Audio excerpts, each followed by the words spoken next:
Hello everyone, welcome to another Rick's Picks. Today I'm going to probably be doing a longer video because there's a lot of material to go over with this figure. And the figure of today is the Transformers Masterpiece Toys R Us exclusive Soundwave and the cassette. So I'm going to be doing a review of Soundwave and each one of the cassettes that came with him. So like I said, this one might be a long one. I hope you all enjoy it.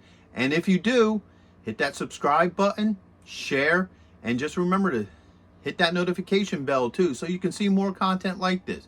So without any further ado, let's take a look at these guys. So here we have Soundwave, and the Masterpiece line is a great line for people who love the G1 cartoon, the G1 toys, because we're finally getting everything we ever wanted out of these figures. Something that's fully posable and also fully transformable. So first off, let's give them the spin around. The front, the side, the back, the other side, and now the front again. His head's on the ball joint, so it easily moves around. He has a shoulder joint, a swivel here, an elbow joint. He has a wrist joint. His fingers are articulated, so they do move. All right, the thumb does not. He has a hip joint. He has a thigh joint. It's a little stiff, but it's there. He does have a knee joint, an ankle joint, and he doesn't have a toe joint. Okay, I thought he did. So overall, you know, this is a really neat figure. Also, his, piece opens up here. There it goes. So you can actually put his cassettes in there, which I will demonstrate when I do his transformed portion of this review. He does come with a couple accessories other than the cassettes. He has this piece here that fits on here, because that's how it kind of looks when he does the Energons. All right. He comes with this cube here. Now, the difference between the Toys R Us figure and the original Takara Japanese figure is the Takara one, this is red. So it looks more like a red Energon cube, where in this case, it's just, clear. So it's a clear Energon cube. And for those of you who don't know, in the cartoon, he would have these cubes come out of his chest, and they would fill them up with energy for the Decepticons to, consume. Okay. He also comes with his iconic blaster that just sits on in his hand. If you look, whoops, there's two nubs on either side of this, one here and one there. And in his hand, may not show up as well, there's actually a hole there that little nub just sits in, just like that. And then you can just, close his hand around it, just like that. So now you can have him holding his iconic, laser gun. His gun turret also moves as well, or his rocket launcher turret. So that's pretty neat. Also, he comes with this little piece here that just hooks onto his hand. So what you do is you open this flap, you put the hand in here, and if you see, there's two nubs there. And this piece just fits right in there. I forget exactly what it's meant to do. If anybody remembers, just leave a note in the comments so so we can let everybody know what exactly this does. I completely forget. It's been a while since I watched some of the old cartoons. So anyway, that's Soundwave in his robot form. Next, we're going to start looking at each of the cassettes. So next, we have Buzzsaw and Laserbeak. Now, first we'll take a look at Buzzsaw right here. Give it a quick spin around. His points of articulation is his neck, his head, and his feet are on a swivel. His wings do a little bit of movement. And now it's hard to get out. There, oops, nope, almost had it. If you look, there's a little camera in the top of its head. Now, Laserbeak has the same points of articulation. Buzzsaw was the one that came with the original Soundwave toy. So when you bought Soundwave, you got Buzzsaw. He did show up a few times in the cartoon, but he wasn't as iconic as Laserbeak. He too has all the same points of articulation.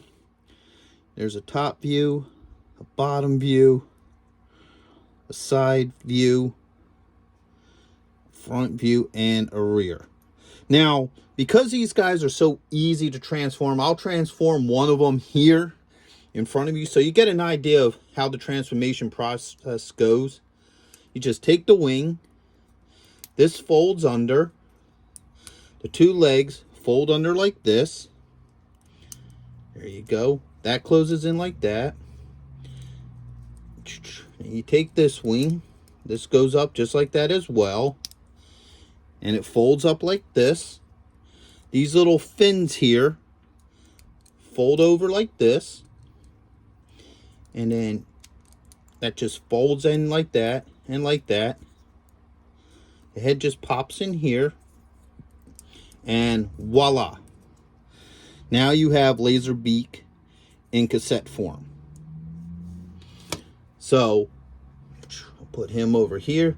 Now they all also come with this clear case that the cassettes just easily fit into.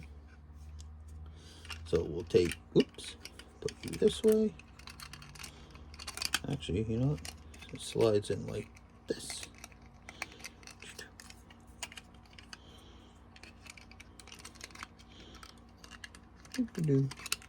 And there you go. Now your cassette is nice and safe in this nice little case. So put him over there, put him over here.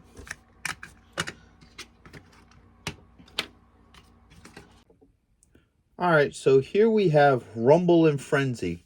Now, depending upon whether you go by the G1 toy line or the G1 cartoon, the names are switched. So if you're going by the toy line, this is Rumble and this is Frenzy. If you're going by the G1 cartoon, he is Rumble and he is Frenzy. Now, I don't know exactly why. I think it was probably just a mix-up somewhere why they swapped the names around. But for the most part, that's it. I'm going to go by the G1 cartoon name. So I'll be referring at him as Rumble and him as Frenzy.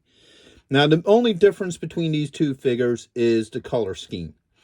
You know, Frenzy was always the red one. Rumble was always the blue one. So put him aside real quick. And I'm going to go through Frenzy's articulation and then transformation. So these guys have basic articulation. The head moves back and forth. They have a shoulder joint and an elbow joint. Okay. You have a thigh joint, a knee joint, and you also have an ankle joint. Now, because these guys are very simple to transform, I can do the transformation here without doing this, speed up time. So first off, the head spins around and then it flips down just like that.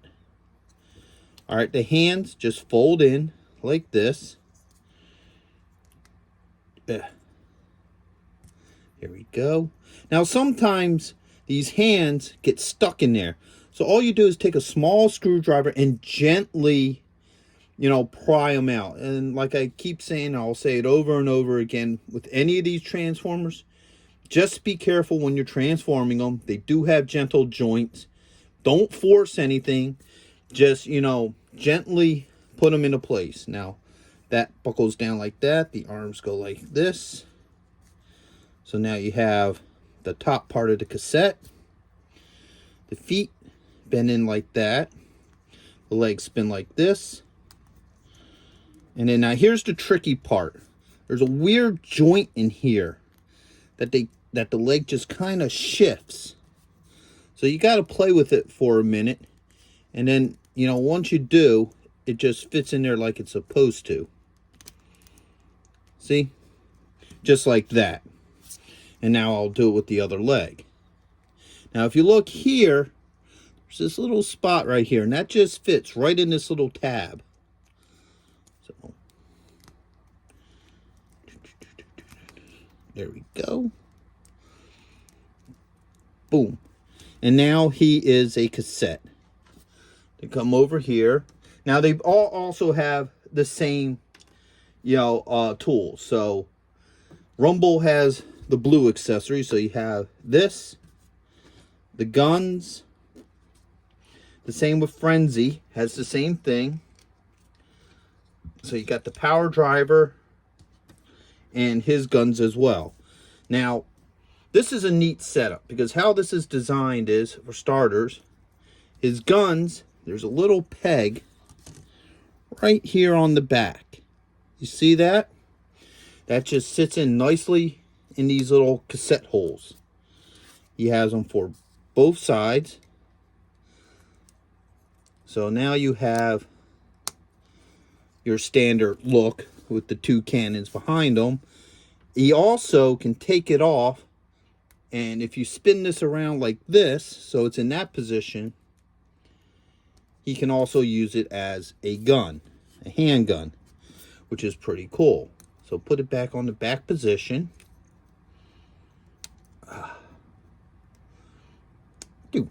Just like that. Now, he has the pile drivers. All right, and the cool thing about this is this actually can hook onto his back. So if you pop these off, there's this little hook here and these two little nubs. So this can actually just sit on his back just like that. So you can also have the power drivers on the back as well. And then of course these open up. And now his arms fit in nicely in here. You have to hold the hand in. Just like that. Take the other hand in. The reason why I'm using Rumble instead of Frenzy is because most people know Rumble more than they know Frenzy.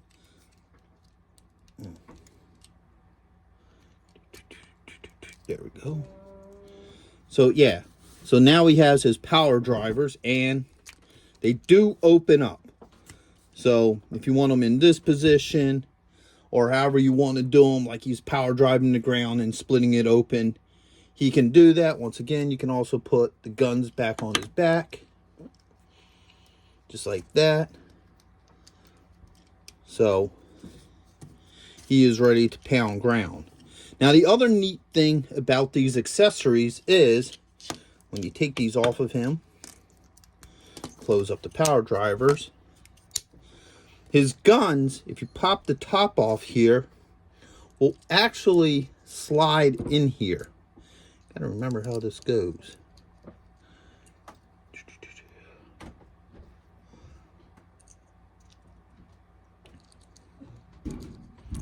And maybe it goes this way.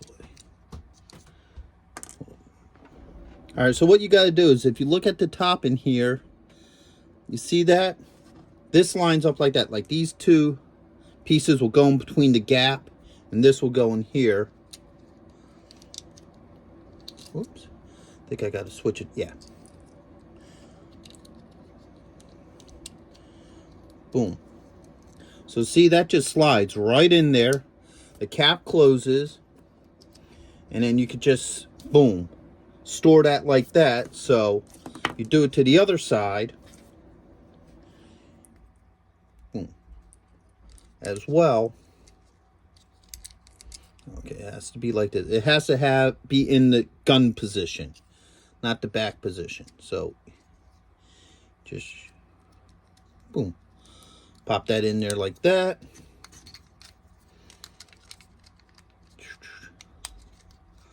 Slide that on here like this. And now you can take your figure and you can store them in this, oops, sorry, in this back piece. so they don't get lost. So you can keep all his stuff together. And like I said, Frenzies does the same thing. You know, the only difference is the color scheme. This is, you know, a red with a black. And then his guns are silver and red. And the last of the cassettes is Ravage. Get him a little bit closer. He's the weirder of the three in design because, you know, they're trying to make him self-contained, like where you don't need any extra pieces, and he's a weird design. He kind of looks cool. You know, his mouth does open, or at least, no, it doesn't. I apologize. His mouth does not open.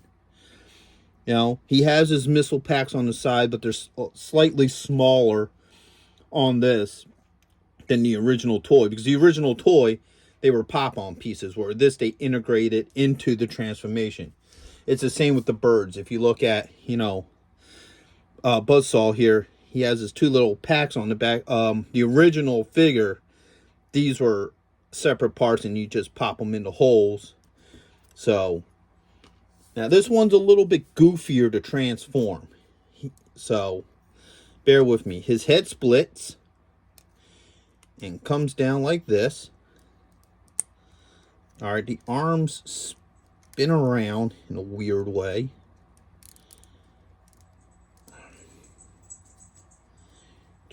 There it goes. So that goes like that. This goes like this. So now you have it in a position like that. Legs come out like that. They fold up. The tail, as you see right here, just scooches in. Now this is where it gets weird. All right, so you gotta spin it in a certain way to where all the leg pieces line up. And it's kind of goofy how to do it, and you have to play around with it for a minute to get everything to just line up the way it should. So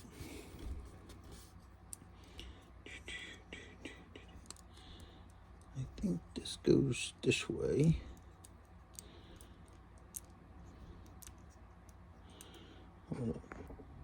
All right, so see, there's a little peg hole right here, and there's a little peg there, and they line up. So you just got to work it a little bit. Take your time with it. Be gentle. There, that peg goes. You hear it pop into place.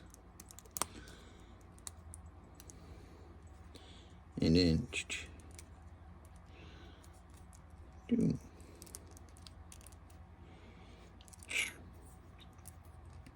like I said, this one's a weirder transformation. You know, it's just a weird design. I just think they just didn't really know what they were going to do with it. You know, so the feet fit right in these little holes here. And like I said, just be gentle with it, and boom, there you go. You have Ravage in position as a cassette.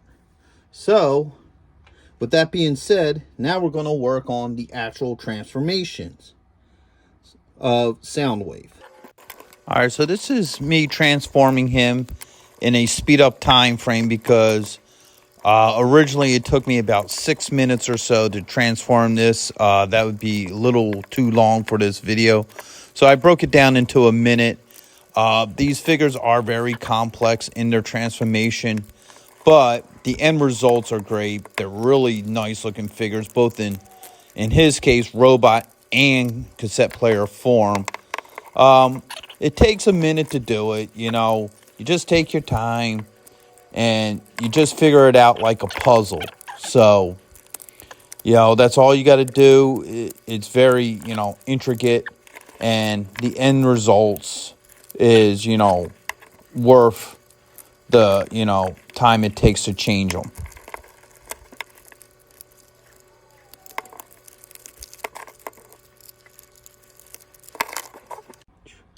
So here's Soundwave in cassette player form.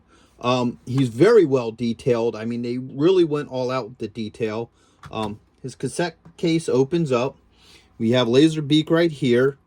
Just slides in like how a real cassette would, you know, for any of you people who haven't been around in the 80s and 90s. And it just closes like that. Buttons do get pressed. You turn it to the side here. You have this little piece here that moves. You have some electronics there. Now, my only thing that I feel like this is missing is the original one had a belt clip. You know, that these cassette players were designed to sit on your belt as you listen to music with your headphones. But this don't have that. But that's the only downfall to this figure. I'm not going to complain about it. And then also you have your volume control here. And they went all out with some of the detail. I mean, even when you look at the top here, it even has a spot where you would have plugged in headphones, which is kind of cool. And then you have, you know, your recording button and what have you. So overall, this is a great figure. I would highly recommend this to anybody who's a diehard G1 fan.